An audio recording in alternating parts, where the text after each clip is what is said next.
Hey, this is Jay. And this is Chelsea. Welcome to the Shifting Perceptions podcast. We are bringing you inspiration to live a more creative lifestyle because our favorite people are the ones that choose the path less traveled. Hello, everyone, and welcome to the 38th episode of the Shifting Perceptions podcast. This is Chelsea. This week we sat down with professional climber Sierra Blair-Coyle, whose passion for the sport would inspire almost anyone to want to hit their local climbing wall. As a family who loves to climb together, when Sierra told us that she loved climbing from the moment she tried it, it really resonated with us. The daughter of a gymnastics coach, Sierra tried gymnastics and karate herself before she discovered climbing at the age of 8. Competing professionally ever since, Sierra achieved status as a professional climber at age 14. Her story is super inspiring. Follow all her social media because she's a total badass. I hope you love every second. Hey everyone, this is Jay Alders. Chelsea and I have some live events coming up that we would love to see you at. So Chelsea and her friend Kia started a new nonprofit organization called Roots and Wings Postpartum Foundation, and they are dedicated to helping new moms in the 4th trimester who are in need. Having a baby is not the easiest thing in the world, and moms especially really can use the support, and they are launching their postpartum foundation on June 30th from 11 to 2 at Bradley Brew Project, which is located at the Jersey Shore, Bradley Beach, New Jersey. You can get more information on ommamasdoulas.com or rootsandwingspostpartum.com. I have an event coming up July 21st, which is a Sunday. I will be in the historic beach town of Asbury Park, New Jersey, one of our favorite places. I'm going to be at the convention hall, slinging some art prints and apparel, and I would love to see you guys there. If you are not local to me, fret not. You can check my work at jalders.com. I actually have a coupon code that's still active for the next 9 or 10 days. If you use the code JuneGear5, you could save $5 on most hoodies and t-shirts. You can also check out my artwork that I have available on everything from posters to limited edition canvases. I've got some band tour posters that I've done for Slightly Stupid and 311, and some really cool stuff. So if you're into beach culture, and if you're into rock climbing, which you might be if you're listening to Sierra's interview, I have some artwork that is inspired by my love of yoga and surfing and climbing and beaches and romance and all kinds of great stuff. So please check that out as well. In other updates, I'm still working on my book. I've got my latest edits back from my developmental editor, and I'm trying my darndest to get this book out in the next couple of months. And I'm also in the midst of trying to finish up a new painting, which I'm really stoked on. I'm also working on some live art workshops, as well as some virtual options for group workshops online. So if you're interested in those things, please hit me up. And please stick around until the end. Our 4-year-old son, Grayson, joined us for our outro, and it is really cute. Let's jump in. Hey, Sierra. Thanks for joining us. We really appreciate the time to chat and get to know you a bit. Oh, hey, thanks for having me. I'm super excited to talk to you guys. Cool. So I think a great place to start in on this for people that maybe don't know who you are is kind of to dive into your childhood a bit. I know you famously were turned pro at 14, and I think if I did the math correctly, you probably started climbing around 9. Is that correct? Yeah, I actually started climbing when I was 8, and then I think I turned 9 like 4 or 5 months later, so around then. And so was that typical of your childhood? Like, would you kind of classify yourself as more of like a tomboy growing up, where you were kind of rough and tumble and doing things of that sort? Or was that an activity that just kind of threw your parents like a loop? Or like, what? You want to get into what? Yeah, I think when I was a kid, I was pretty much down for anything, like definitely, a tomboy, but I also had more Barbies than I could even count, so I don't think my parents were super surprised when I started climbing, but obviously climbing wasn't, super popular then. So it was, just a new experience for everyone. Yeah, it's interesting. So our daughter is 5.5 right now, and we have 2 boys that I think everyone thinks are just like little monsters, like they would climb anything, and yet she's got the courage. Like she's the one that's going all the way to the top and crushing it. So, but it's an interesting thing to think like, oh, this could actually be a profession. Like, did your parents just see you thrive right away? Like how did that path go for you?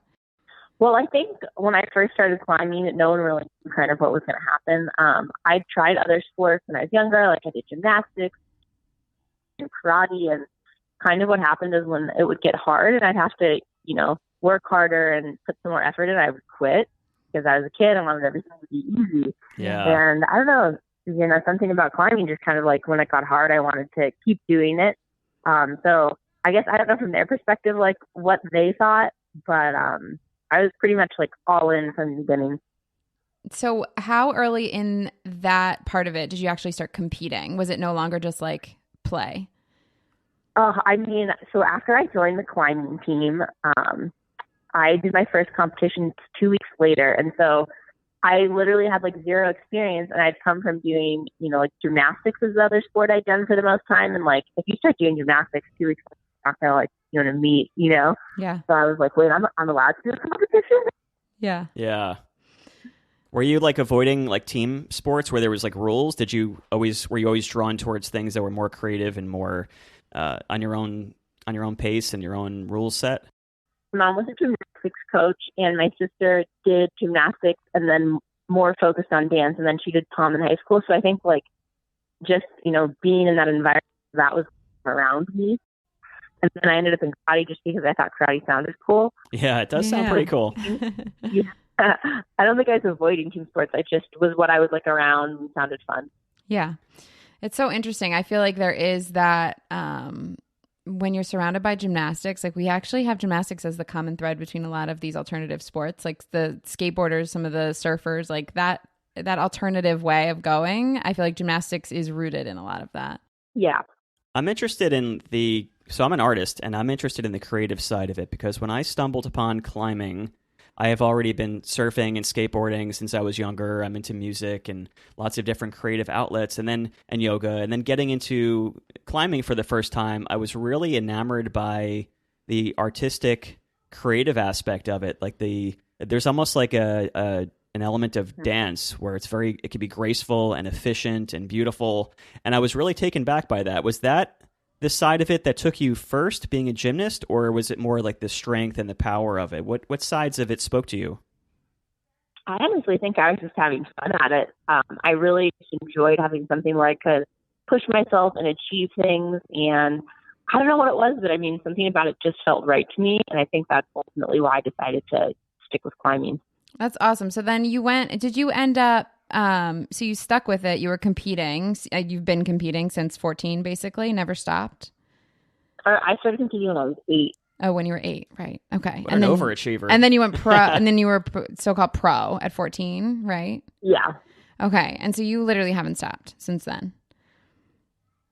Yeah, it's been full-time all the time. What does that mean for a climber at 14 to go pro? Like I know with like skateboarding, when you go pro, you get your own skateboard deck, or when you do another sport, it might look differently.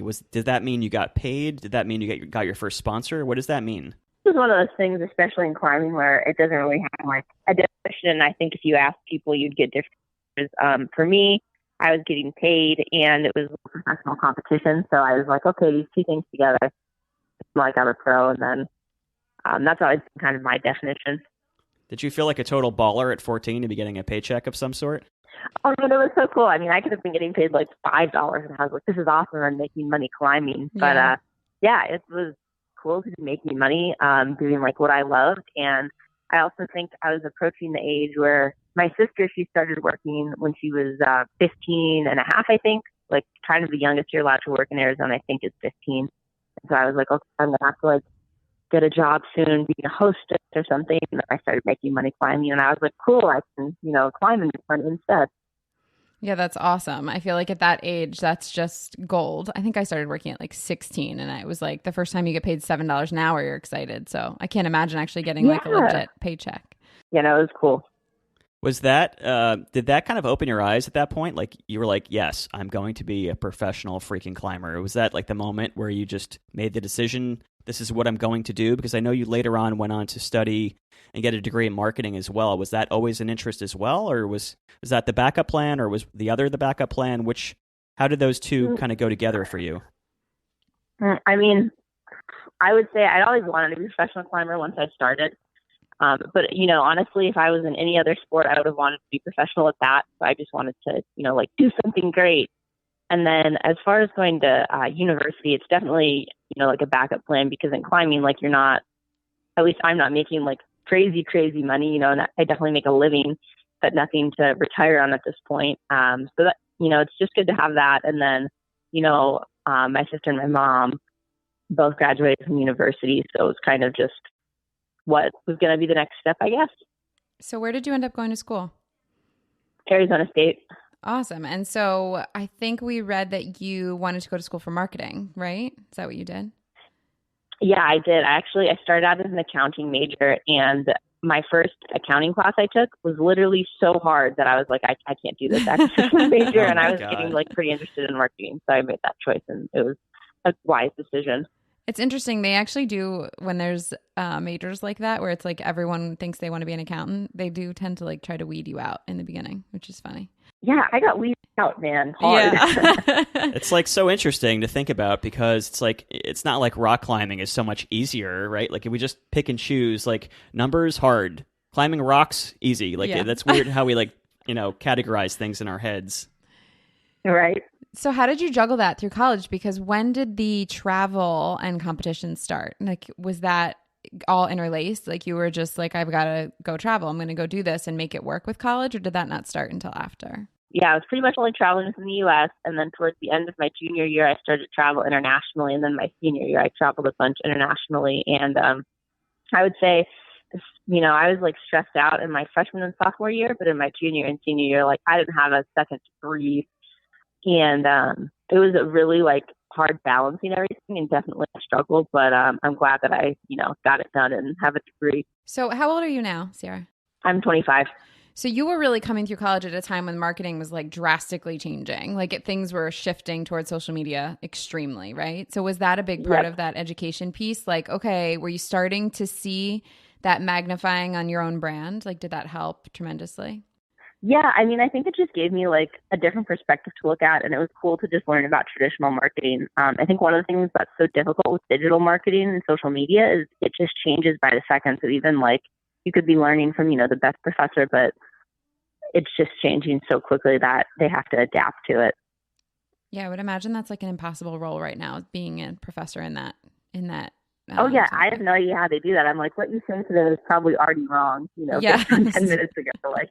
Yeah, it's not like the rocks are going to like change by like each week. Like, let's see what's new with the rocks today. And they do at the gym. That's true. Yeah. Yeah, it's like climbing does change, but definitely a lot slower in social media.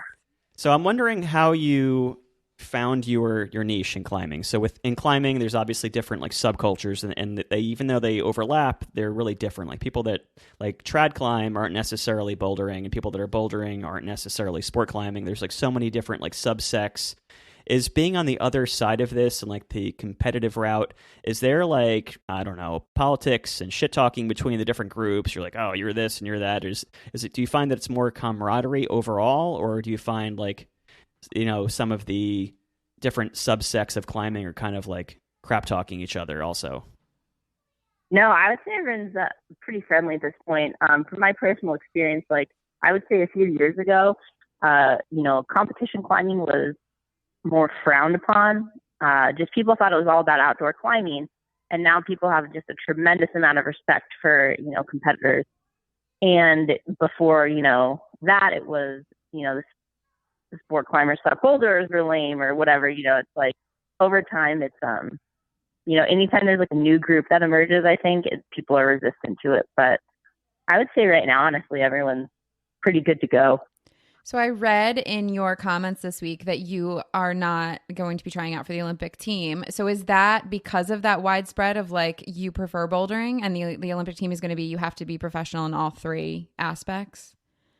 Yeah, absolutely. I mean, I tried to do our combined nationals this year, so I had to try to do lead climbing and speed climbing. And the reason I did that combined nationals is because a month prior I had won a bye to all of the Bouldering World Cups, and then like a week after I won the bye, the head federation took away all the byes. So oh my gosh, I thought I was good to go for the bouldering season. So I was like, okay, great, now I have to do combined. And I just really didn't like training for it, and I just it's not for me, like there's a reason over 10 years ago I decided to just boulder. So yeah, I'm happy just bouldering and competing in that. So how do you feel about the speed climbing part of this? Like, I just feel like it's so strange. Yeah, I mean, speed climbing is honestly like the people who are really good at speed climbing are just incredibly talented. And I think that's one of the things that's such a bummer about the combined format is it really doesn't reward people who are strong speed climbers. Yeah. Just in my opinion, kind of like an overall, like you have to be like pretty strong in two disciplines. And, you have a lot of people who are strong in lead and strong in bouldering. But you don't have a lot of people who would be strong in speed and also strong in one of those other aspects. So the speed climbers really, they really got, kind of the raw end of the deal, in my opinion.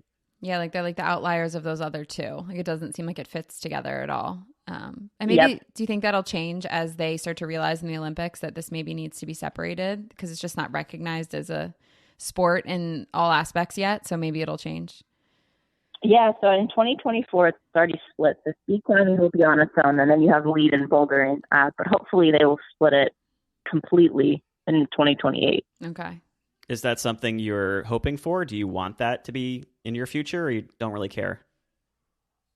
I mean, I think it'd be awesome, but I guess it'd be in 9 years, so I have to make sure I'm still climbing strong by then. Yeah, totally. I'm wondering how like climbing, the mindset of climbing affects the other parts of your life, because so much of it is, everyone's obviously strong that competes and everyone has efficiency in their moves.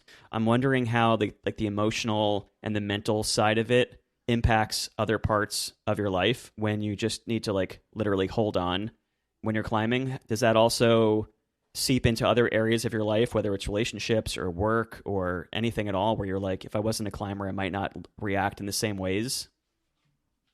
I think that, ultimately climbing's really just taught me that hard work pays off. And so I think that, seeps into other areas of my life. I feel like I can just do anything if I work hard enough, and I know that it can take time. But yeah, I don't know if I didn't, climb professionally, and if that hadn't been, the path that I'd been down, I think my life would be a little different. But that's probably been like, in addition to obviously the amazing opportunities and adventures, like that's just such a good, like, I don't know, pillar or character trait to like have, is just knowing that hard work pays off and really believing it. Yeah, it's just so cool. And I feel like even carrying on the camaraderie of having like that thing you have when you're a kid where you might have a team or you might have a group of people that you do a sport with, like we all lose that the minute we go off to work and act like grown-ups. So it's just so nice to be able to keep carrying that through as you're kind of I'm sure people have dropped off, but you're kind of keeping a crew as you go. Yeah, absolutely. So Jay, I take my sleep very seriously. You know that. I know this. Yes. This is true. Don't mess with Chelsea's sleep.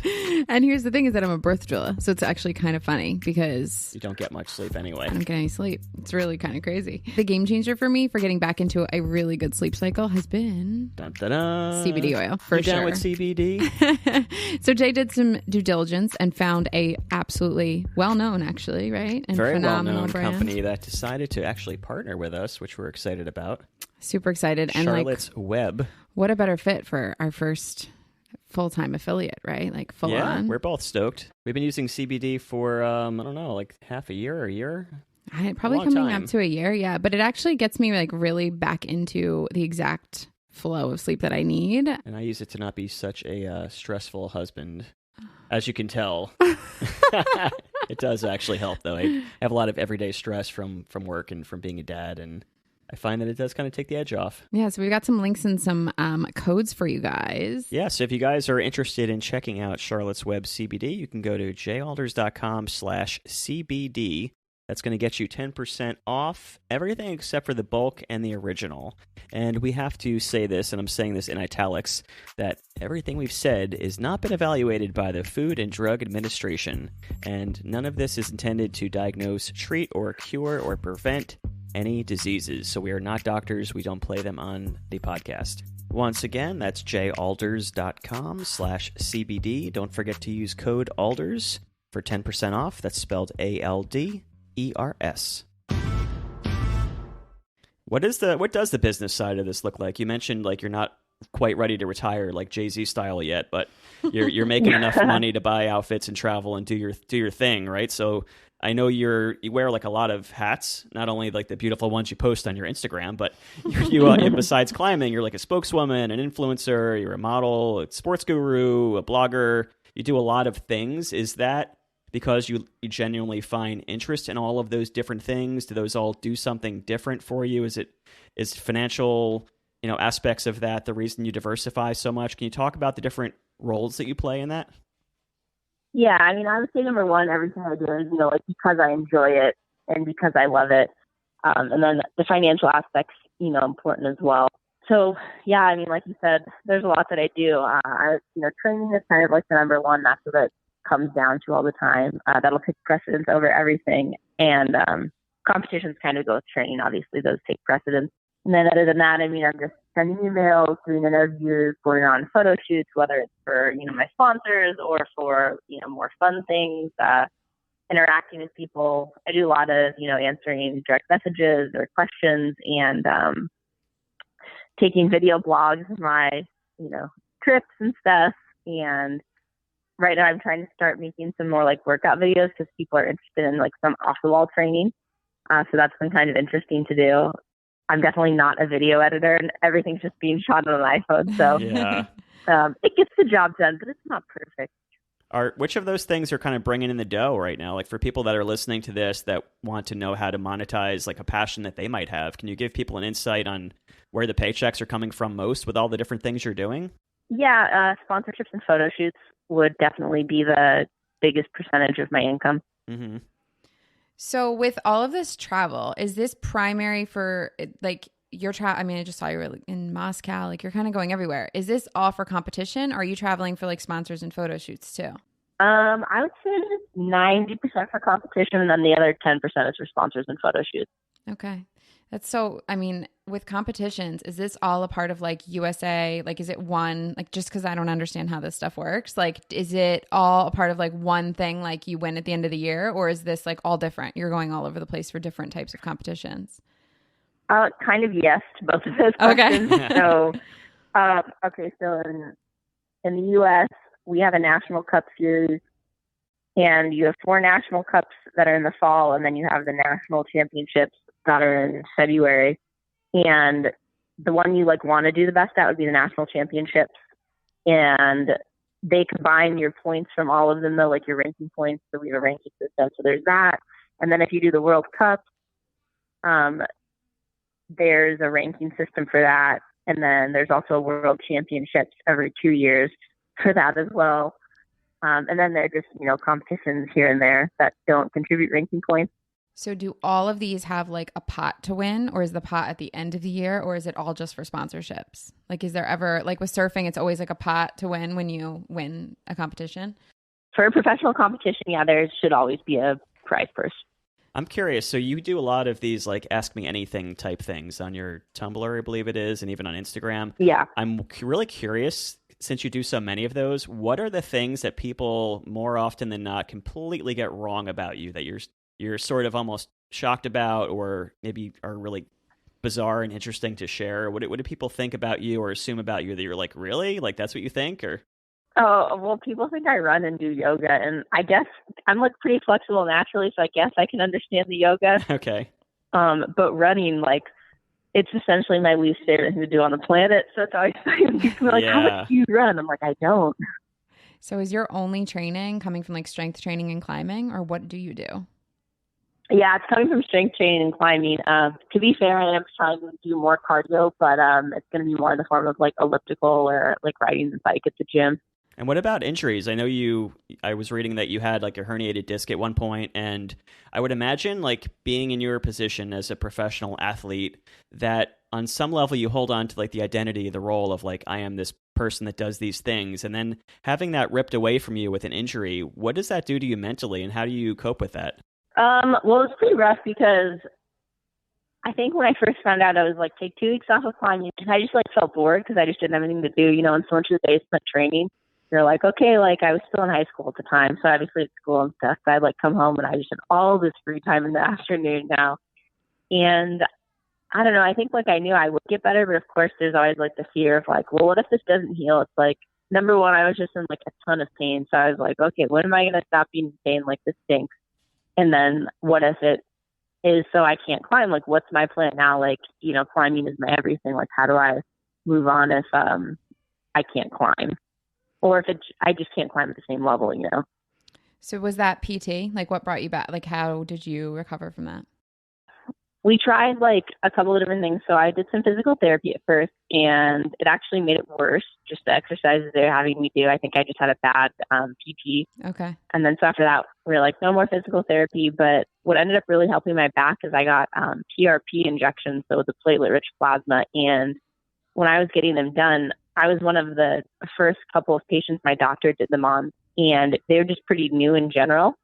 And they just, I had tons of treatments. And I remember, so I was in my senior year of high school, and I would come home from school early.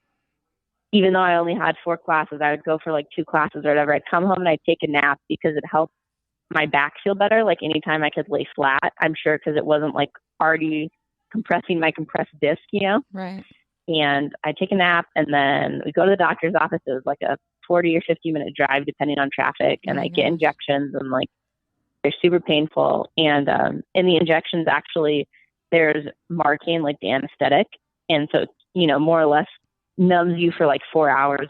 And so they'd be like, all right, like relax, don't exercise or anything after the injection. So what did I do? I went straight to the gym to train every time, because it was like the one time my back didn't hurt. But yeah, it was just a lot of that for a couple of months, and then it got better. So I have to ask, because I'm just picturing like high school and having this type of love and passion for something. Like, what does your social life look like? Did you have a life outside of climbing? I mean, I would say for the first year or 2 of high school, I didn't. And then kind of in my junior year, I started to have more of a social life. And that was when my back injury started. And then in my senior year, it was back to just like straight climbing. So were you like, did you skip that chapter of life where it was like drugs and alcohol? Sorry, I just have to ask, because this is high school and college. No, I mean, that honestly, like, regardless of climbing or not, like, that would have just never been for me. Yeah, it wasn't your style. You were never into it. But isn't your college like known? Wasn't your college like super known for like party school though? Like, oh yeah, I mean, at least that's what people say. I never went to a single party at ASU or Really? in college, so I couldn't tell you. That's sort of shocking. So on the social topic, do you find? I know from reading some of your like Ask Me Anythings that you don't have any shortage of like future fiancés. But like, do you find the opposite, where some men are just completely intimidated because you can beat them in an arm wrestling? Or I don't know. I mean, I think if someone is intimidated by that, then they have bigger problems. Yeah, totally. So going back to so is this your parents? Like, what put this in you that you could just find? Like, what did your parents do? Are they both did they have dedication to things in their lives? Yeah. So both of them grew up being athletes. My dad did kind of, like the typical thing, played like a ton of sports. I think like hockey, baseball, and basketball. And my mom grew up and she did gymnastics and cheer. And then she ended up being a gymnastics coach for, many years after. And my sister was always in gymnastics and dance, and then in high school. So I was just kind of around people who were always like doing athletics. And then my parents were just working out as well, on their own. So I don't know, just doing like a sport or something athletic just kind of fit into what everyone was doing in the family. Yeah, it's so interesting because you figure, I mean, there's people that have that they grow up around, but then they go totally the opposite way because of whatever reason, So it's always interesting when it sticks. It's us parenting kids right now, and like we love climbing, we love yoga, we love all of that, but it's so interesting to see how each kid molds differently around that, Yeah. Sierra, is it true that you're coaching yourself? I think I read somewhere. I am. Holy smoke. So what kind of coaching advice can you give if you put on the coaching hat right now for someone like myself, let's say, who doesn't have 4 hours a day to train? Are there certain exercise regimens or routines or exercises that are the most efficient 1 or 2 things to do on a weekly or daily basis that don't require the type of commitment that you're putting in? Like, what's the best thing to do? Like a hanging board, or like what's your advice as a coach? Yeah, I mean, okay, so for people who kind of have limited time, I have like top 3 things that I can think of right now. Yeah. So like doing a hangboard workout is really good. Kind of a simple one, and this is just like super basic, and I tell everyone is You're going to want to hang for 10 seconds and then rest 50 seconds and then repeat that 10 times. So it takes 10 minutes. And you can do that. I mean, you want to go into it like being warmed up, obviously. But you can do that on crimps, on pinches, whatever. Yeah. The other thing that I'm super into is I have an 8-minute ab workout that my training partner, Clay, taught me a 7-minute ab workout. And then I made an 8-minute ab workout, just tweaking it a little. So that's kind of a good, like, under 10-minute thing you can do. And where can people find that, Sierra? It's on my YouTube channel. On your YouTube just channel? If you Google, like, 8-minute abs with Sierra Blair-Coyle, it'll be on there. And then if you are doing, like, a climbing workout, the thing that I think gives you the most bang for your buck is doing a 4x4. And so you choose 4 boulder problems and you do each of them one time in 4 minutes. And then you rest 4 minutes and then you repeat that 4 times. And that doesn't take like a super long time. But if you do it like after you're warmed up, I think you can do a 4x4 and warm up in like an hour or something. So bouldering is like super intense for people that don't climb and don't know. It's a lot more, it's more physical strength in a very short amount of time as opposed to top roping. So how do you prevent overtraining and how do you prevent injuries? Listening to your body is definitely number one. And then doing injury prevention too. I mean, I'm not as up on my injury prevention as I should be. And I think that most people would say that, but it's really like, you just need to be up on it, and it'll prevent so many things. And I think doing injury prevention just allows you to get stronger too, because number one, you're not getting injured, which is like the, biggest deterrent to getting stronger. And just like building up the supporting muscles and the opposing muscles helps you just be better. Yeah. Do you use those like stretchy things to make to work the opposite side of your fingers as well? Yeah, I actually use rubber bands to do that. I'm actually doing them right now while I'm doing this. Oh, cool. Okay. Yeah, that's been really crucial to my finger health. Got it. And what about the deep water soloing? Like, looks super fun. It's great to watch. I've never done it. Is that something that's where does that fit in? Is that something that's just really fun to try? Is there anything serious about it as far as competitions go? Like, give me a rundown on that. Yeah, I mean, so deep water soloing is super fun. You can obviously climb hard outside deep water soloing, and then they do have competitions.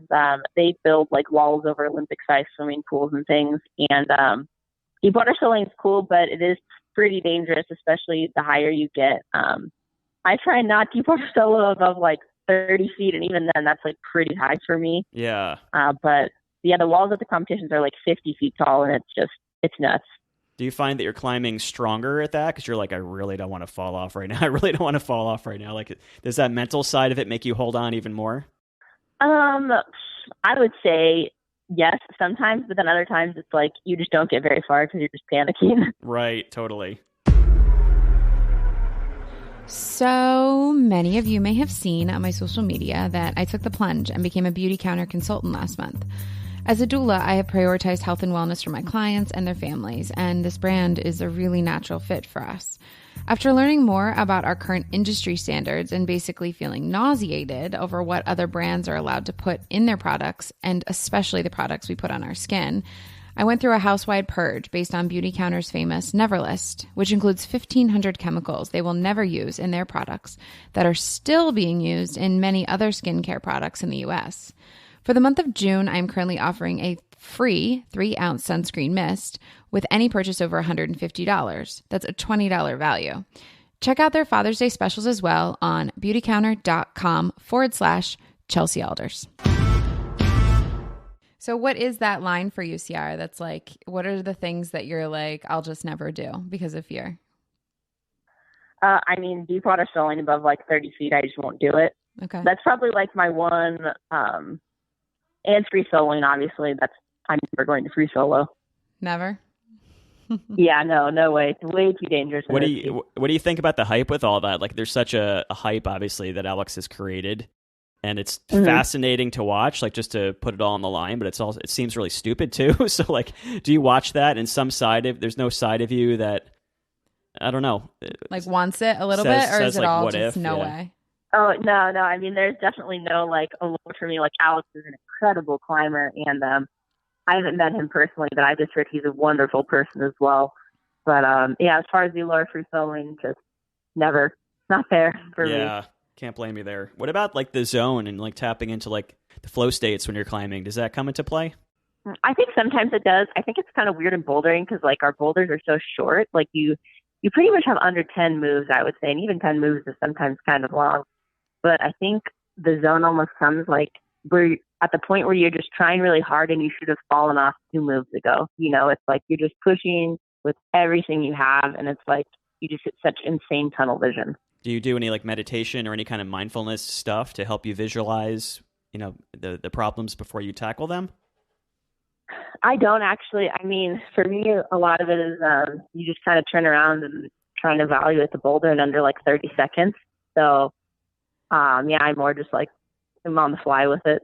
So I have a question with that. So do you find yourself like if you are hitting your limits, is it more like you messed up the strategic side, or is it more strength when you're like falling off?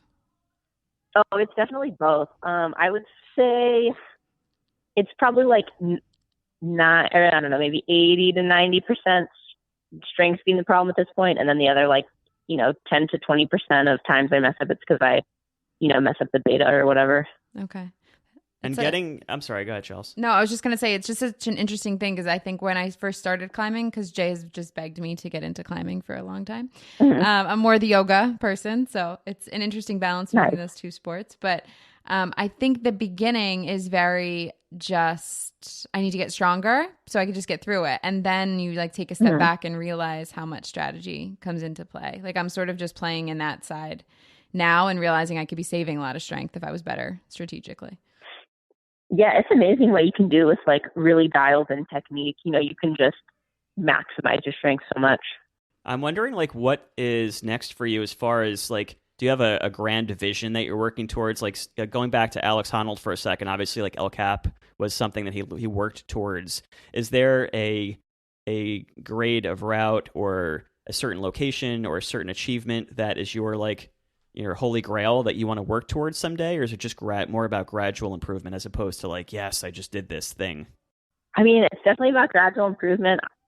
I would say for me in general, like I just want to get more consistent at the World Cup level. And that's, a really hard thing to achieve. And there are only a handful of people who are super consistent. And then kind of the bigger goal behind that, I guess, would be making a World Cup final. I was close last year, missed out like very narrowly.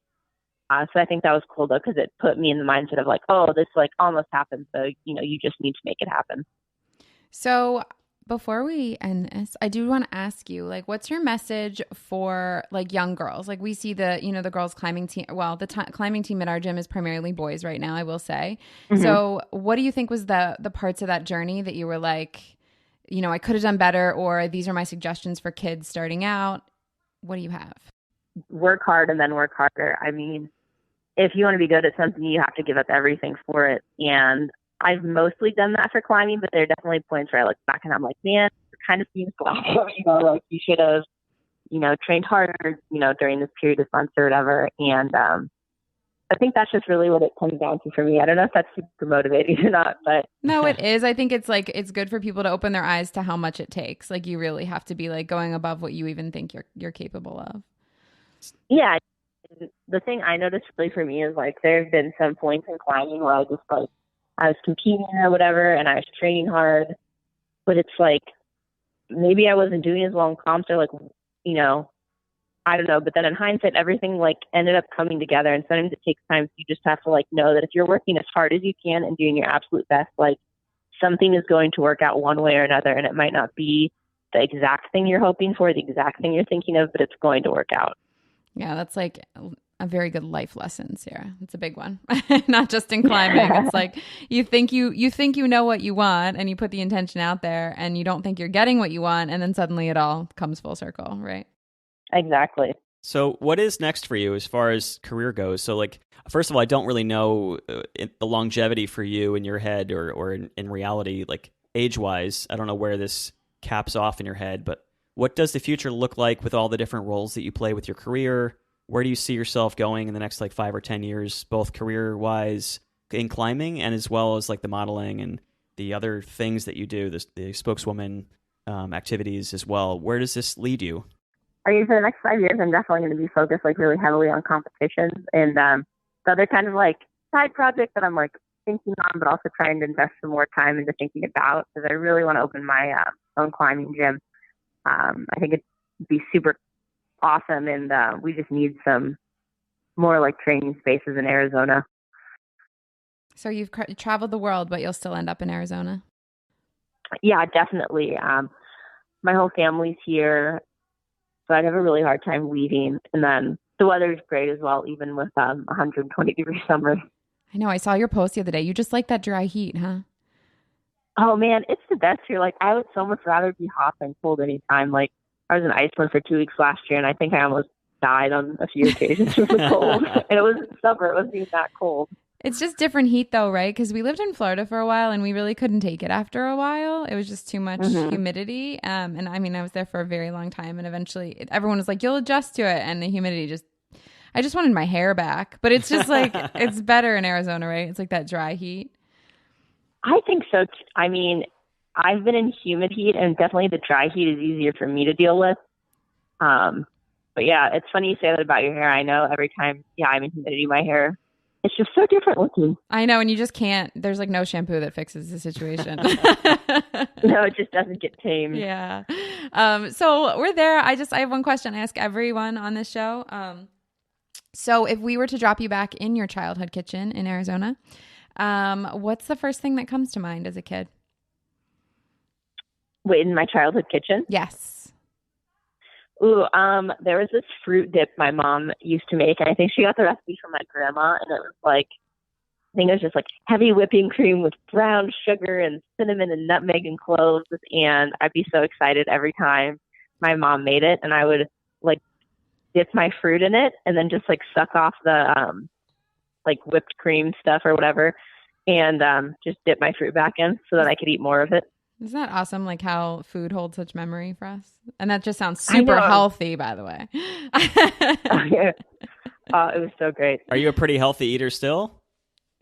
Oh, I'm super healthy. Yeah. What does your diet look like? It's mainly like fruits, veggies, and lean meats. Kind of like typical day is all probably like a salad and some type of protein for breakfast and lunch. And then for dinner, I try and not do meat. And I don't know, I'll have like sweet potatoes and something else or a protein shake. But I'm pretty simple over here. That's awesome. Well, this was amazing, Sierra. Thanks for the little glimpse into your world. It's very interesting. Yeah. Thank you. Thank you for taking the time to interview me. Sierra. Can you say it? Coyle. Sierra Blair-Coyle. Good job. What does she do? Climb. Yeah. She does climbing. And climb poop. Okay. And climb poop. Okay. and there's poop handles. Poop handles. Okay. I don't know if she does all that. Yeah. From the mouth of a 4-year-old. Thank you, Grayson. Thank you, Grayson, so much. For your very professional outro. Yes, I love it. You're now a professional broadcaster. It's ironic that Grayson's here because he's the one that's putting us in a straitjacket today. Yeah. Not being very difficult. And he still refuses to give me a hug. All day. No why? hugs Why is that, Grayson? Can you tell our listeners why? I want to give you a hug. You want to give me a hug? Okay. Aww. Aw, that's great. Thank you so much. That was a great hug. That was worth the wait. Might you tell something? Okay, what do you want me to say? I want to say that I am super jealous / impressed at how Sierra has stayed so focused on like one task and just crushed it because of that. Yeah, well, a couple tasks, right? She also has like the modeling thing going on. The fitness stuff seems like it's a big. Back to climbing, though. Yeah, totally. It's pretty cool that she's able to kind of leverage those two things, though. What are you gonna say? Just shows like no matter what you're doing, you need the side hustle. Ding dong, ding dong, ding dong. Who's there, Grayson? No one. No one's there. That's a good joke. Man, future of America is coming from our 4-year-olds podcasting. So a glimpse into our into being an entrepreneur. This week's been hard. Yeah, well, it's only been hard because it's been raining forever, and the kids are really cooped up. They're just their attitudes are getting. Doesn't bother you. That's nice, but the kids are like very cooped up at this point. True. Yeah, they got rained out of their swim lesson. Yeah, and rained out of everything. We're kind of overdue to go to the climbing gym, huh, Grayson? Yeah. We need to do that. Can we go to the water park now? Probably not right now. It was a joke. Oh, that's a good joke. You don't have to touch it. Just Who's the poopy pants? I don't know. Who? Daddy. Ah, you got me. What a joke. So we've been taking our kids to the climbing gym. Shout out to Gravity Vault in Middletown, all of our friends there. Almost Brick. Gravity Vault Almost Brick. Brick. Yeah, they're opening one in our town soon. I'm stoked about that. Yep. And our kids have been bouldering in the garage since diapers, right, Grayson? Yeah, which, by the way, if anyone wants to sponsor children's climbing shoes, because they're very expensive, Yes. we would really love that. Please, guys, if there's any climbing companies listening, you can throw us some gear. We have My a really daughter cute, is crushing beautiful it, kids. but she doesn't have shoes yet. Hey. Well, she has Sasha's shoes, but they're not quite her size yet. Yeah, they're for when she's 19. She'll wear those. Yes. Awesome. I think that's about it. Yeah, that's about it, guys. We love you all, and thanks for listening. And my brother's so silly because he tells jokes. Thanks, guys. We hope you loved that episode. If you did love it and could give us some love on iTunes, that would be amazing. You can leave a review, and we will give you a shout out at some point on this podcast. Also, if you guys can follow us on social media, we would love to hear from you. We are on pretty much every social media platform at Shifting Perceptions Podcast, which is the same as our website, shiftingperceptionspodcast.com. We look and reply to all comments, so please share with your friends, tag us. We appreciate all the love. And don't forget that all of our guests also see all these comments, so I'm sure if you want to just have a space you can reach out, these are the places to do it. We also want to give some love to our amazing photographer that has done all of our photos so far, Kevin Rigby. His website is wavelightstudio.com. And also our really good friend John Harvey, who did the music for our podcast. You can find him at Instagram at Harvey Wallbanger. So that's our little rolling credits. We will be back next week.